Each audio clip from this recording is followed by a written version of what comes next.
The interviewer's eyes barely lifted from my resume before that familiar smirk spread across his face. "So, Maya, interesting background," he said, his tone dripping with condescension. Little did he know I was about to become the most expensive mistake of his career. "Which country are you listening from? Tell us in the comments below." "My name is Maya Richardson, and I'm a 34-year-old software engineering manager living in Austin, Texas. For the past decade, I've built my career in tech, climbing from junior developer to senior management, leading teams of brilliant engineers who've shipped products used by millions. I've always believed that in America hard work and talent would speak louder than the color of your skin." I was about to learn how naive that belief really was. 3 months ago, I was living what many would call the American dream. I had a beautiful home in South Austin, a successful career, and the respect of my peers. I was the kind of person who wore blazers to grocery stores and always kept business cards in my wallet. My LinkedIn profile reads like a success story: MIT graduate, former Google engineer, patents in artificial intelligence, speaking engagements at major tech conferences. I thought I had transcended the limitations that society might try to place on me as a black woman in tech. But life has a way of humbling you when you least expect it. The company I'd been with for 5 years, Technovision Solutions, went through a massive restructuring. Despite my team's outstanding performance and the critical products we delivered, I found myself among the casualties of corporate right-sizing. The severance was generous, but it didn't soften the blow to my identity. For the first time in my adult life, I was unemployed. I spent the first week in denial, confident that companies would be fighting over someone with my experience. My phone would ring constantly with recruiters, I told myself. The offers would pour in. After all, I had a track record of success, glowing recommendations, and the kind of technical expertise that was in high demand. I updated my LinkedIn profile with the cheerful, "Open to new opportunities" banner and waited. The silence was deafening. During those first 7 days, I maintained my usual routine with almost religious devotion.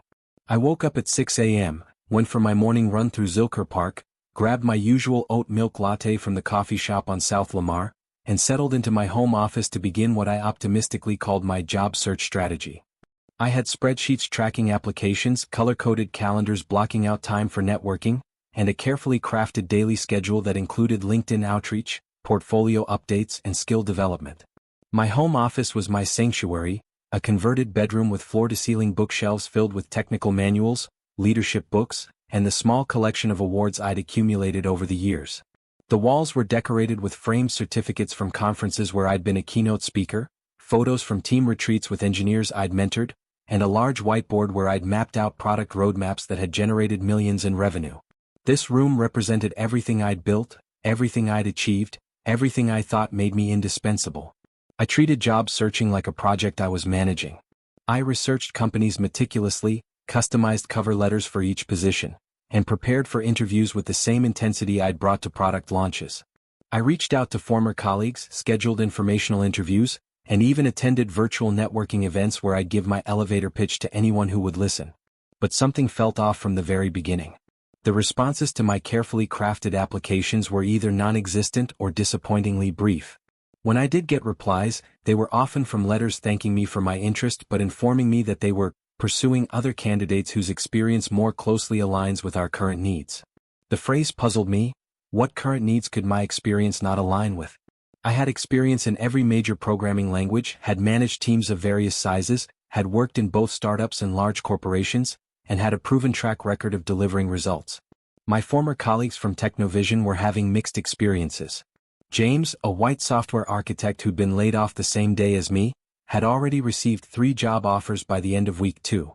Sarah, a white product manager, had landed interviews with 5 different companies and was deliberating between 2 competing offers. Meanwhile, Marcus, one of the few other black engineers who'd been let go, was struggling just like I was. We'd compare notes over coffee, sharing stories of promising leads that mysteriously went cold and interviews that felt more like interrogations than conversations. The tech industry in Austin prided itself on being progressive, inclusive, and merit-based. Company websites featured diverse teams smiling in casual office environments. Mission statements spoke about building technology for everyone and creating inclusive cultures where all voices are heard. But behind the glossy marketing and carefully curated social media posts, the reality was becoming increasingly clear to me. Diversity in tech was often more performative than practical. Week 2 brought the first signs that my job search wouldn't be as straightforward as I'd imagined. The responses to my applications were sparse, and the few phone screenings I did get seemed to end abruptly. There was always a reason. We're looking for someone with more startup experience, or we need someone who can hit the ground running, or my personal favorite, we're concerned about culture fit. Culture fit. Those two words would haunt me for weeks to come. The first time I heard culture fit was during a phone screening with a fintech startup downtown. I'd made it through the initial recruiter call and was speaking with the hiring manager, a woman named Jennifer who seemed enthusiastic about my background during the first half of our conversation.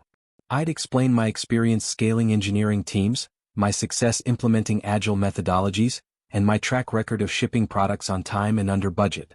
"This all sounds fantastic, Maya," Jennifer had said. "Your technical background is exactly what we're looking for." I felt a surge of hope. Finally, someone who could see past whatever had been holding other companies back.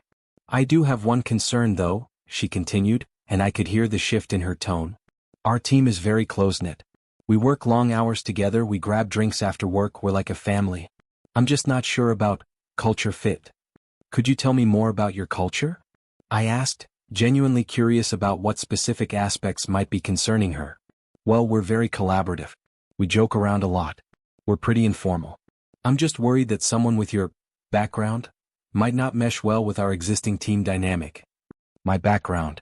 Not my personality, not my communication style, not my work preferences, my background. I wanted to ask what specifically my background was concerning, but I already knew the answer wouldn't be honest. "I'd love to meet the team and see how we work together," I offered. "I've always prided myself on being adaptable and collaborative." "I think we're going to pass for now, but we'll keep your resume on file." The conversation ended, and I sat in my home office staring at my phone, trying to process what had just happened. I replayed the conversation in my mind, analyzing every word, every pause, every shift in tone. What was it about my background that suggested I wouldn't fit into their culture? Was it my Ivy League education that made me seem too formal? Was it my management experience that made me appear threatening? Or was it something else entirely? Something that had nothing to do with my qualifications and everything to do with assumptions about who I was as a person? By week 3, I started to notice a pattern that made my stomach turn. When I submitted applications with just my resume, I rarely heard back. But when I had a referral from someone inside the company, suddenly there was interest. It was as if my qualifications only mattered when they came with a white person's endorsement. I began to question everything. Was my resume not strong enough? Was there something wrong with my experience? Or was something else at play? I decided to conduct an experiment. I created a second version of my resume, identical to the first except I changed my name to Michelle Richardson, and removed any references that might indicate my race. The scholarship from the National Society of Black Engineers, the volunteer work with girls who code focused on underrepresented communities, the speaking engagement at the Black in Tech conference. Everything else remained the same education, same experience, same achievements. The results were immediate and devastating. Michelle Richardson received twice as many responses as Maya Richardson. Phone screenings that had been rushed and dismissive became engaging conversations. Companies that had never replied to Maya's applications suddenly wanted to schedule interviews with Michelle. I felt sick to my stomach as I compiled the data. Here was proof, laid out in black and white, that my race was affecting my job prospects. All those rejections, all those concerns about culture fit, all those decisions to pursue other candidates, how many of them had been based on assumptions about who I was before I'd even had a chance to speak? The experiment confirmed what I'd suspected but hoped wasn't true. Despite all my achievements, despite my proven track record, despite my qualifications, I was being judged by the color of my skin before anyone had a chance to evaluate my capabilities. In an industry that prided itself on being meritocratic, merit apparently wasn't the only factor being considered. The breaking point came during an interview with a hot startup called Innovate Tech. The company was founded by a group of young entrepreneurs who dropped out of Stanford to build what they claimed would be the next big thing in AI. Their office was one of those trendy downtown spaces with exposed brick walls, ping-pong tables, and kombucha on tap. The kind of place that screamed, "We're disrupting everything." I had found out about the position through my network. A former colleague at Google had mentioned that Innovate Tech was looking for a VP of engineering with AI experience. The job description could have been written specifically for me. They needed someone with machine learning expertise, experience scaling engineering teams, and a track record of shipping AI products. I checked every single box on their requirements list and exceeded most of their nice-to-have qualifications. The initial recruiter call had gone well. Lisa, the in-house recruiter, seemed genuinely excited about my background. Maya, your experience is exactly what we're looking for. The founders are going to love talking to you. She scheduled me for a technical phone screen with their CTO, followed by an on-site interview with the leadership team. The technical phone screen was a formality. I answered every question correctly, solved their coding challenge in multiple ways, and even suggested optimizations to their existing architecture based on what I could glean from their questions. The CTO, a soft-spoken engineer named Ryan, seemed impressed. Maya, this was one of the best technical interviews I've conducted. I'm excited for you to meet the rest of the team. I prepared for the on-site interview with the intensity of someone preparing for a final exam. I researched every member of their leadership team, studied their product documentation, analyzed their competitors, and even signed up for a trial of their platform so I could speak intelligently about user experience. I prepared a 30-60-90-day plan for what I would accomplish as their VP of engineering, complete with detailed timelines, hiring strategies, and technical roadmaps.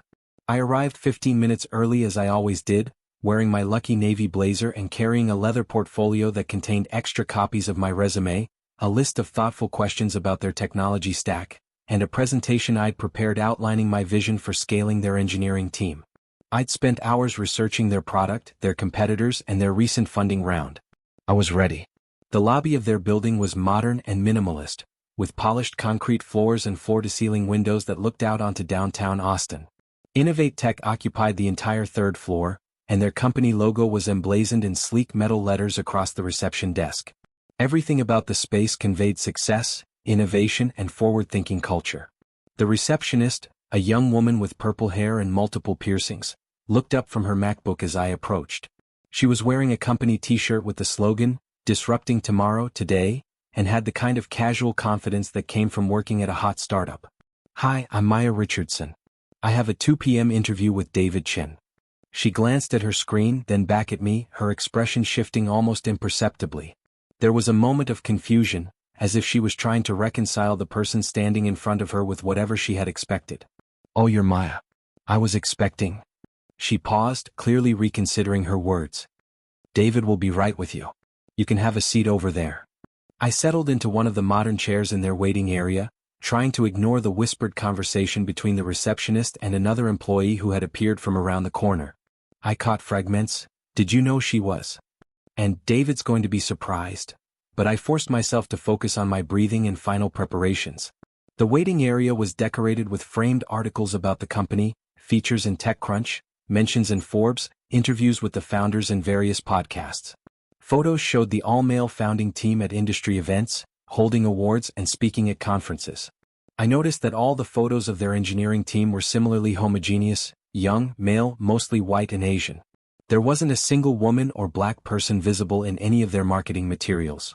When David Chin emerged from the elevator 20 minutes later, his face told the whole story. He was expecting someone else entirely. His eyes swept over me, taking in my appearance with obvious confusion, before settling on my face with a look that I'd seen too many times before, the look of someone recalibrating their expectations downward. David was younger than I'd expected, probably in his late 20s, with the kind of casual arrogance that came from early success in tech. He was wearing jeans, a company hoodie, and expensive sneakers, the uniform of a startup founder who wanted to appear approachable while signaling that he was too important for traditional business attire. "Maya Richardson?" he asked, though it sounded more like a question than a confirmation. "That's me," I replied, standing and extending my hand with a confident smile. "Thank you for taking the time to meet with me today." His handshake was limp, distracted. "Right, of course. Follow me." As we walked through the office, I noticed the stares from other employees. Some were curious, others seemed surprised. I was clearly not what they had expected for a VP of engineering candidate. The office was an open floor plan with developers hunched over multiple monitors, product managers huddled around whiteboards covered in user stories, and salespeople pacing while talking animatedly into wireless headsets. The energy was palpable, but so was the obvious lack of diversity. The interview room was a glass-walled conference space with a whiteboard covered in equations and diagrams from a previous meeting. David took his seat across from me and finally looked at my resume. Really looked at it, for the first time. This is when that smirk appeared. "So, Maya, interesting background," he said, his tone making it clear that interesting wasn't a compliment. MIT, huh? That's impressive. The way he said, impressive, made it sound like an accusation. Like he was implying I couldn't have possibly earned my degree legitimately. I felt my stomach tighten, but I maintained my composure. I dealt with this before.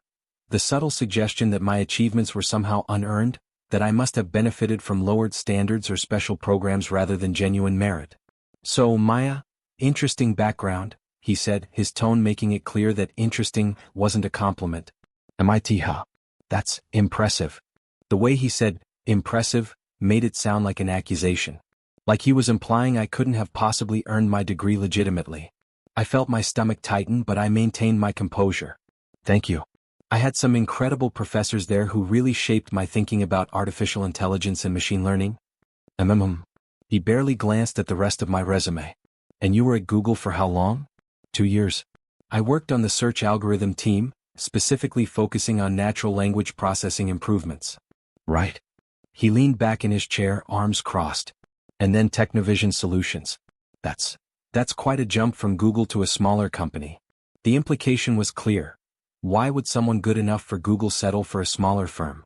He couldn't conceive that I might have left Google for more responsibility, better compensation, or simply a new challenge. In his mind, I must have been forced out. I was recruited by Technovision to lead their AI initiatives, I explained. I built their machine learning team from the ground up. We developed 3 products that generated over $50 million in revenue last year. Aha. He wasn't even pretending to listen anymore. So what makes you think you'd be a good fit for Innovate Tech? I launched into my prepared presentation discussing their technology stack, their market positioning, and specific ways I could contribute to their growth. I talked about scaling engineering teams, implementing agile methodologies, and my experience with the exact technologies they were using. I was hitting every point perfectly, drawing from real examples and quantifiable achievements. David's attention drifted to his phone. He was literally scrolling through messages while I spoke. That's great, he said when I finished, not looking up.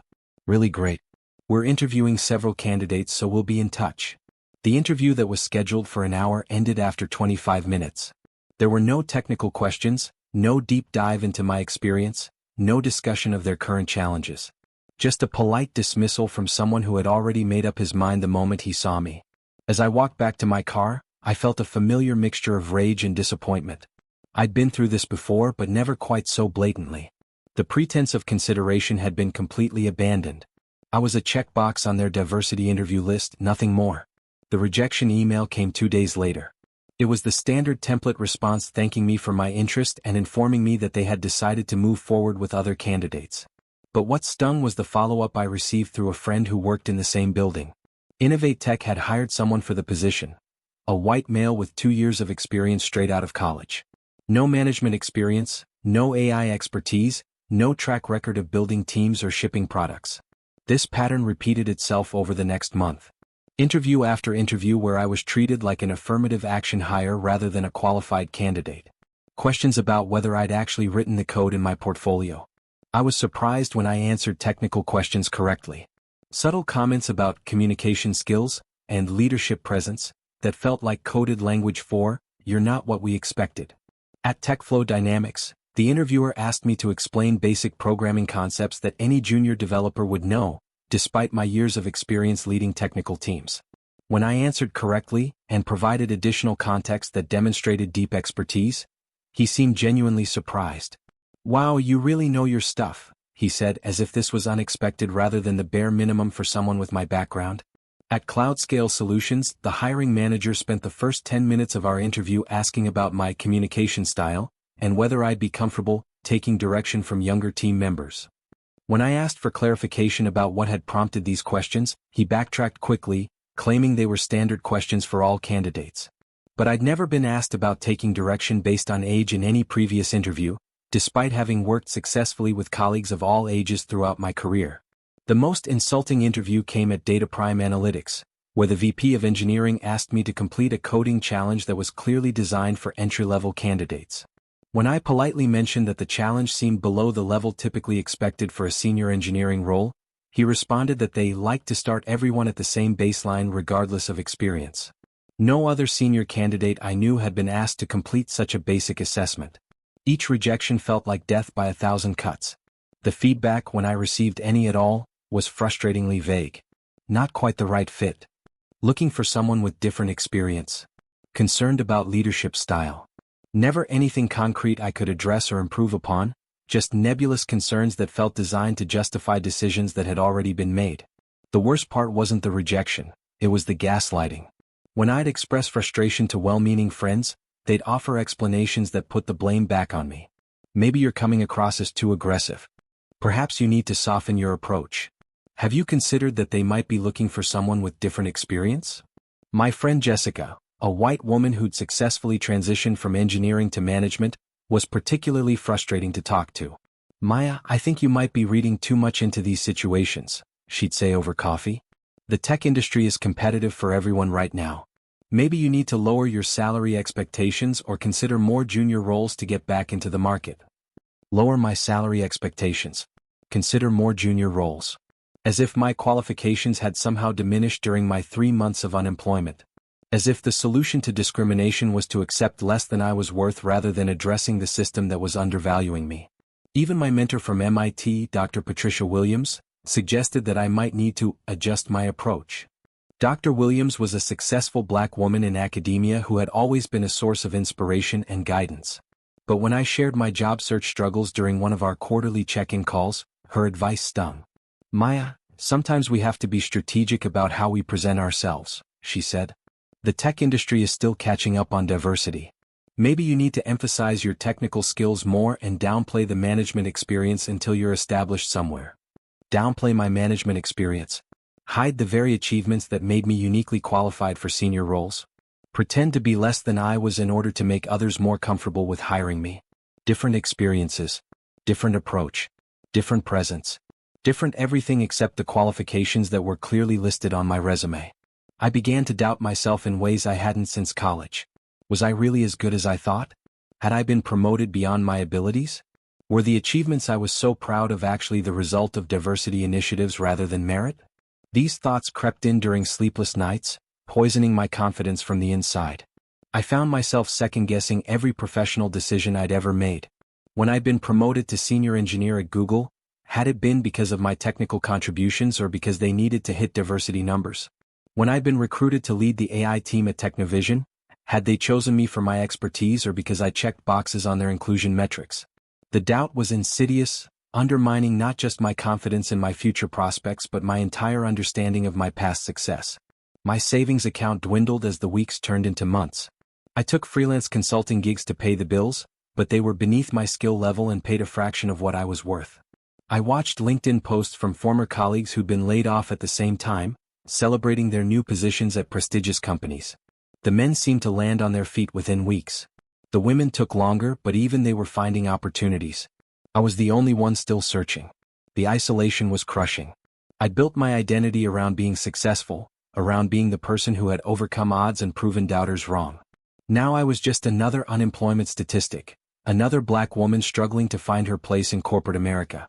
The invitations to speak at conferences dried up. Who wanted career advice from someone who couldn't find a job herself? The industry connections grew distant. Networking events became exercises in awkward conversations about my transition period, rather than substantive discussions about technology and leadership. Success, I learned, was a temporary shield against discrimination, not a permanent solution. When you were on top, people treated your race as an interesting footnote to your achievements. When you were vulnerable, it became the primary lens through which they viewed your capabilities. My daily routine began to suffer. The 6 a.m. runs became 8 a.m. walks, then disappeared altogether. The carefully structured job search schedule devolved into aimless scrolling through job boards and LinkedIn feeds. I found myself staying in pajamas until afternoon, losing track of days, and avoiding social situations where people might ask about my job search. The most painful moments came during family calls. My parents, who had immigrated from Jamaica and worked multiple jobs to put me through college, were confused by my struggles. "But Maya, you went to MIT," my mother would say. "You have all that experience. Surely someone wants to hire you." How could I explain to them that the American dream they'd sacrificed everything to provide for me came with asterisks and conditions they'd never anticipated? How could I tell them that the education they'd funded and the achievements they'd celebrated weren't enough to shield me from the same prejudices they'd hoped I could escape? My younger brother Marcus, a successful lawyer in Atlanta, tried to be supportive but couldn't hide his bewilderment. Maya, maybe you should consider moving to a different city. Austin might be too competitive. As if the problem was geographic rather than systemic, as if racism was a regional issue that could be solved by changing zip codes. The financial pressure was becoming real. My mortgage payments, car notes, and student loans didn't care about the job market. I'd built a lifestyle based on my previous salary, and the freelance work wasn't covering my fixed expenses. For the first time since college, I was considering whether I'd need to ask my parents for financial help, a prospect that felt like admitting complete failure. Everything changed on a Tuesday morning in October. I was sitting in my home office, staring at another rejection email when my phone rang. The number was unfamiliar, but I answered anyway. Maya Richardson? This is Jennifer Walsh from Walsh & Associates Legal. I represent several former employees of Technovision Solutions. I understand you were part of the recent layoffs. I sat up straighter, my attention immediately focused. Yes, that's correct. May I ask what this is about? We're investigating potential discrimination in the layoff process. Based on our analysis, there appears to be a pattern of targeting employees from underrepresented groups while retaining less qualified individuals. We believe you may have a case. The conversation lasted an hour. Jennifer explained that she'd been contacted by multiple former Technovision employees who'd noticed the same pattern I had in their job searches. The company had laid off a disproportionate number of women and minorities while retaining white male employees with comparable or lesser qualifications. It wasn't just anecdotal, they had data. We've analyzed the performance reviews, promotion histories, and compensation data for everyone who was affected by the layoffs, Jennifer continued. The pattern is clear and statistically significant. The company claimed the layoffs were based purely on performance and business needs, but the demographics tell a different story. She outlined the case they were building. Of the 50 employees laid off, 32 were women or people of color. Meanwhile, the 100 employees who were retained included men with lower performance ratings, shorter tenure, and less critical roles. The disparity was too large to be coincidental. Maya, your case is particularly strong because of your performance record and the responsibilities you held.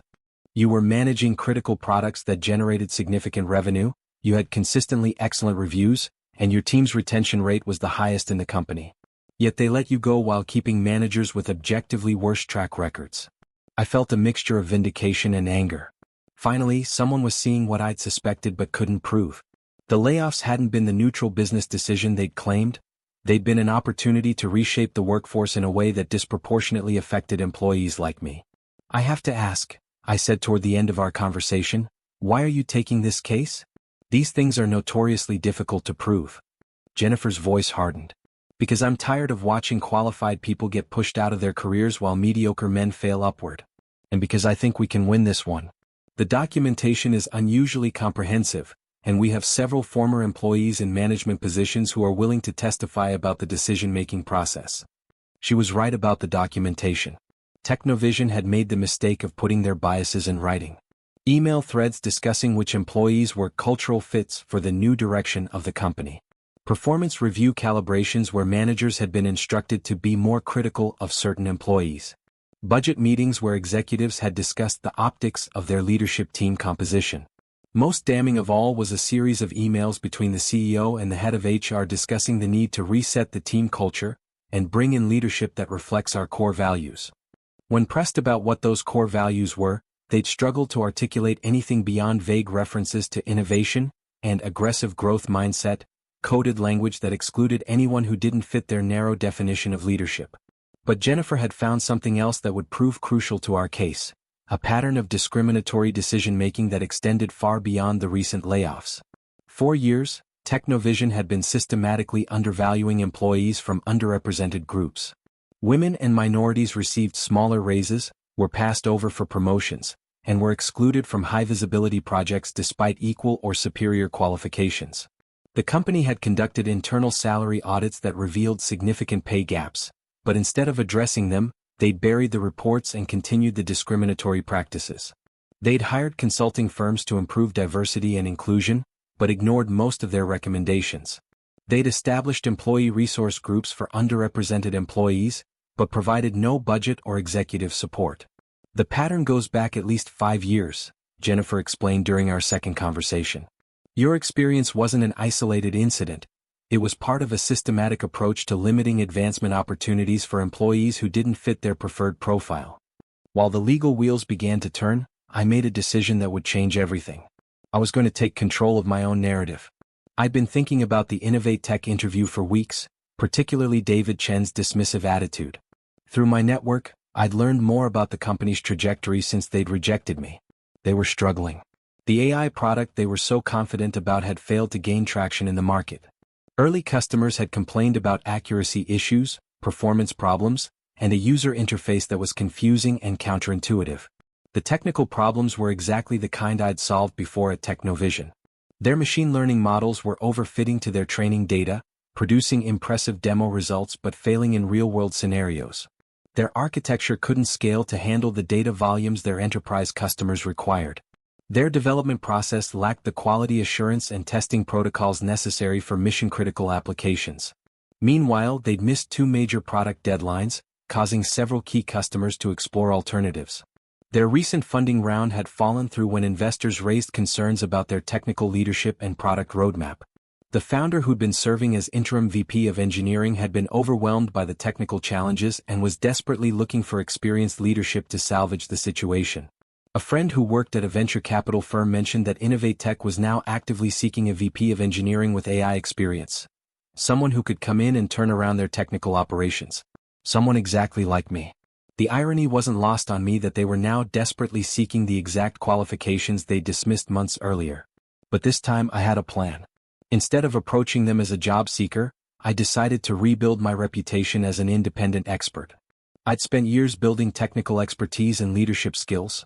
Now I needed to package that knowledge in a way that commanded respect and premium pricing.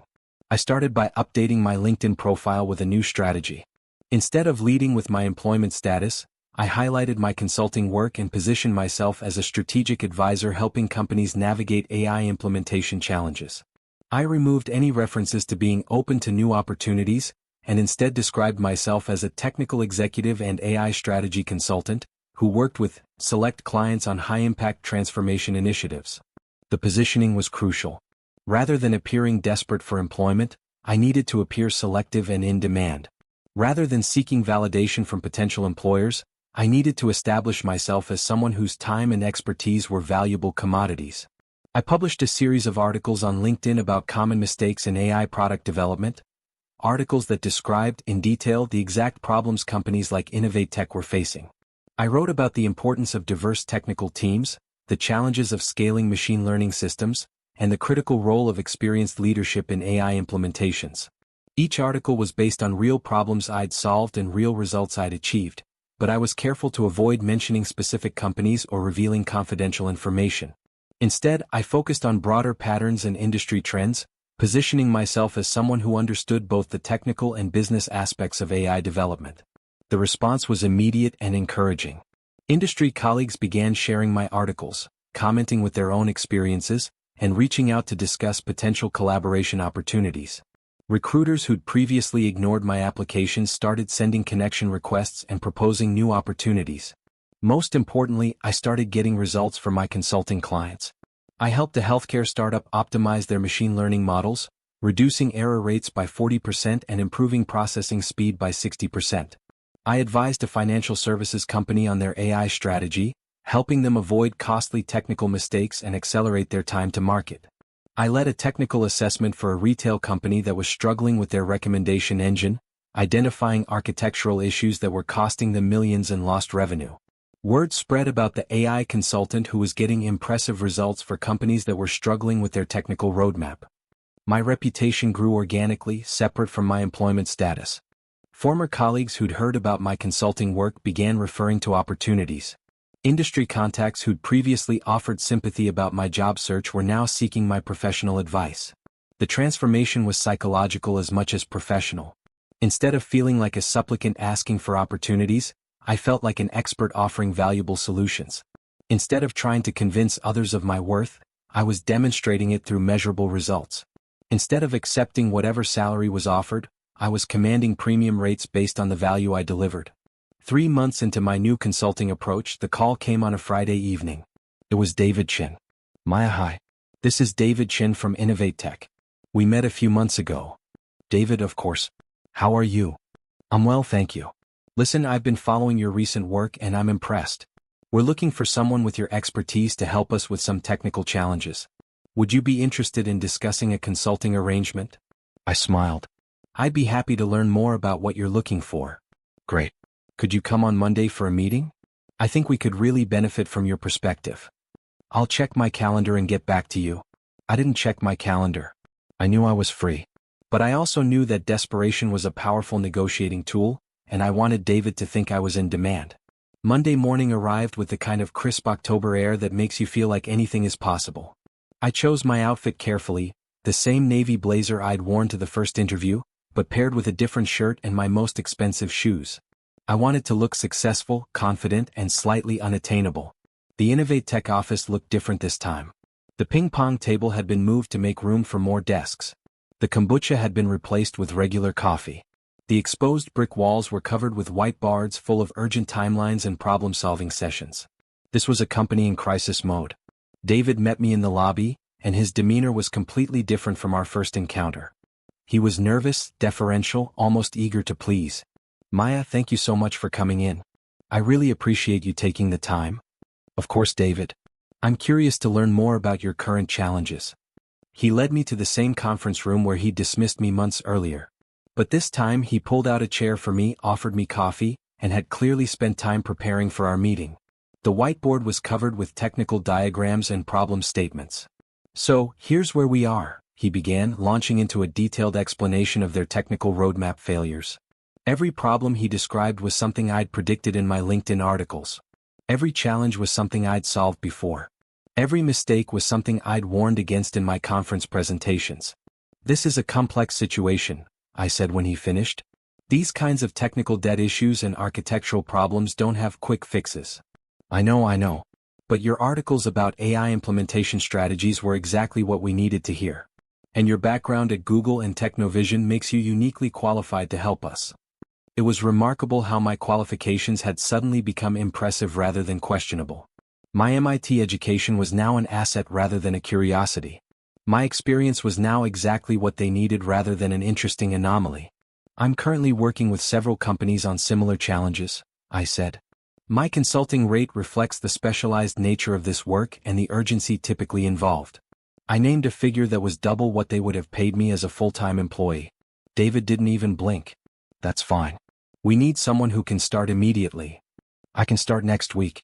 But I should mention I prefer to work with companies that are committed to building inclusive teams. Diversity of thought leads to better technical solutions. David nodded enthusiastically. Absolutely. That's something we're really focused on improving. As we wrapped up the meeting, I felt a satisfaction that went beyond professional vindication. This wasn't just about getting a job or proving a point. This was about reclaiming my value and forcing someone to confront their own biases. But the real moment of revelation came 2 weeks later. I was leading a technical review meeting with Innovate Tech's entire engineering team when David mentioned something that made me pause. Maya, your approach to this problem is exactly what we needed. I have to admit, when we were looking for a VP of engineering earlier this year, we made a mistake. We hired someone who didn't work out, and we should have pursued you more aggressively. I looked at him across the conference table, surrounded by engineers who were now hanging on my every word, implementing my suggestions and treating me with the respect I'd always deserved. David, I said, I actually interviewed for that position. You interviewed me. The room went silent. David's face went through several shades of red as the realization hit him. He was looking at the person he'd dismissed, the candidate he'd barely given 25 minutes of consideration, the woman whose qualifications he'd questioned with a smirk. I remember now, he said quietly. I made a mistake. Yes, I replied. You did.